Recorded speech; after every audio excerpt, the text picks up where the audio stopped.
আসসালামু আলাইকুম রবিন ভাই। ওয়ালাইকুম আসসালাম। কই দেন এত তাড়াহুড়া করে? নামাজে যাচ্ছি ভাই। হেঁটে গেলে তো নামাজ পাবেন না, ধরেন আমার বাইকের চাবি নিয়ে যান।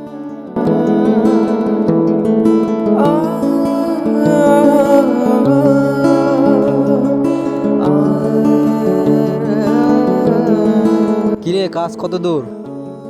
এই তো ভাই কাজ শুরু করলাম।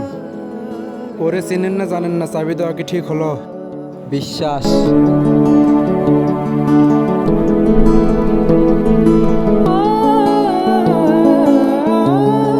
নামাজ শেষ হয়ে গেছে 20 মিনিট আগে, আসতে লাগে 2 মিনিট, এতক্ষণও আসলো না। সজল, এদিকে আয় তো। আমি পারবো না, আমার কাজ আছে। আপনারা আগেই বলছিলাম, চেনেন না জানেন না, একজনের চাবি দিয়েন না। গাড়িটা দিয়ে কি ভুলই করলাম? ও কি আর আসবে? সকাল সকাল বাটপারের পাল্লায় পড়লাম।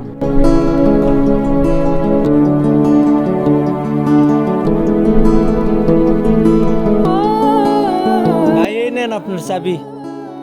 এত দেরি হলো যে? একটু বাজারে গেছিলাম ভাই, কিছু মনে করেন না। সমস্যা নাই ভাই।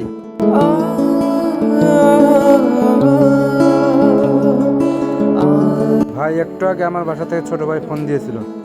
ভাই আমার মা অসুস্থ, 10,000 টাকা লাগবে। দেখলি তো, মাত্র দোকান খুললাম, 1 টাকারও লোড হয়নি। ভাই আমি যদি টাকা দিই আপনারে? ভাই আপনি চিনেন না জানেন না, আমার এতগুলো টাকা দিবেন? বিশ্বাস। রক্তের সম্পর্ক সবসময় বিশ্বাসের হয় না, কখনো কখনো অচেনা মানুষ হয়ে ওঠে আপনজন। বিশ্বাস রক্তে না, মানুষের আচরণে। ভিডিওটা ভালো লাগলে অবশ্যই শেয়ার করবেন। ধন্যবাদ।